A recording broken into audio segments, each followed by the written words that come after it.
Alright everyone, to begin this demonstration, you need to preheat your oven to 400 degrees Fahrenheit.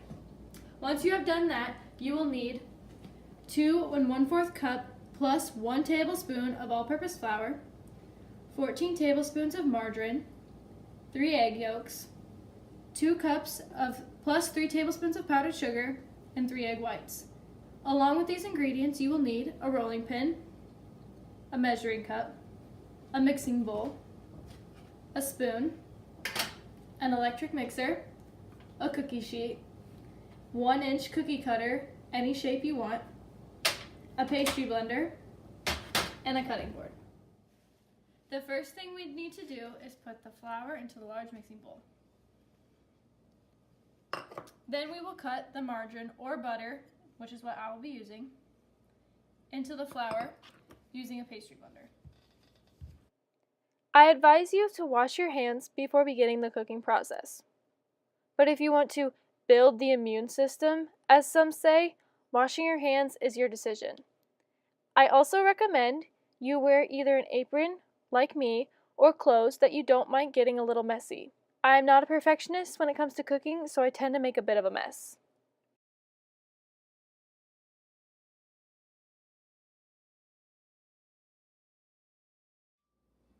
Once you have properly mixed your flour and butter mixture, it should look like this. Notice that the fat is about pea-sized. Next, you will pour your egg yolks into the mixture. Using your hands, you will fully combine all the ingredients. As you can see, I'm simply using my hands to squish the egg yolks, the butter, and the flour together.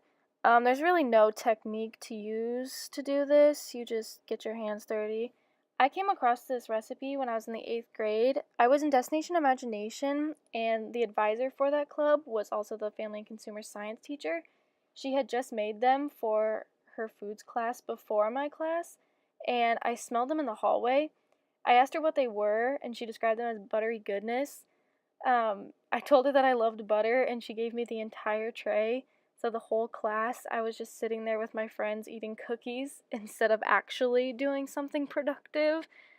She got kind of upset at us, but she understood we liked them. Once the dough is properly mixed, it should look like this. Now we will roll. First, put a thin layer of flour on your cutting board. A little bit more. Now place the dough top of the flour and take your rolling pin and lightly roll out the dough. Cracking is normal, so don't be scared. We are going to roll out the dough until it is about a 1/4 inch thick.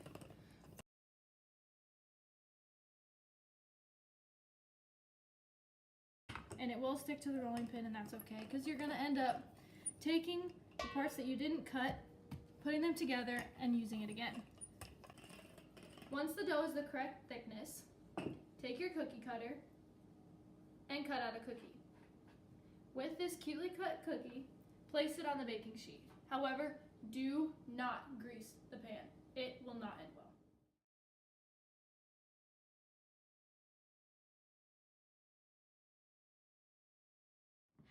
Now we will make the meringue topping. For the meringue topping, you will need 3 egg whites, which you saved from earlier, and 2 cups plus 3 tablespoons of powdered sugar. First, place the egg whites into a bowl and add a little bit of your powdered sugar. Don't want to add too much to begin with, or it will fly everywhere.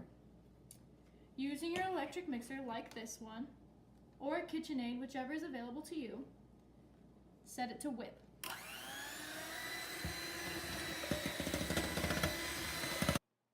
So I have muted this part of the process in order to save your ears, because as you just heard, the sound of the mixer on the bowl is not very pleasant.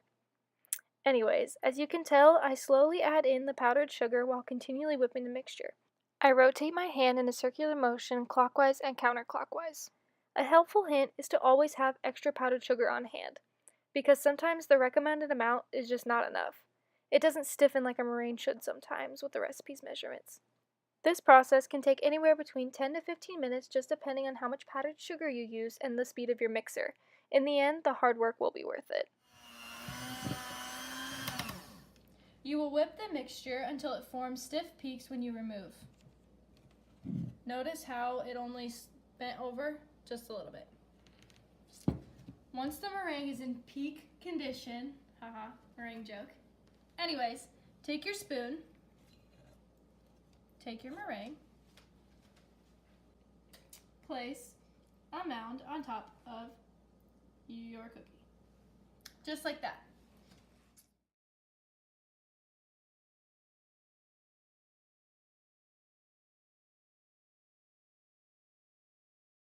Once you have put the meringue on all the cookies, place the adorable cookies in the oven, which was set to 400 degrees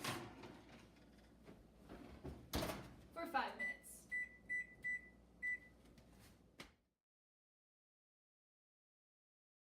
Once they are done, remove them from the oven. The meringue should be somewhat hard and slightly brown. Let them cool and then enjoy. Alright, so here's a picture of what the cookies and meringue should look like. I don't know if you can see that very well on the board, but the tips of the meringue are slightly brown. When you pick up the cookies, the meringue should be stiff on the outside. When you bite into it, however, they should be somewhat soft. You do not want to leave them in the oven for longer than 7 minutes, otherwise they will burn and your hard work would have been for nothing.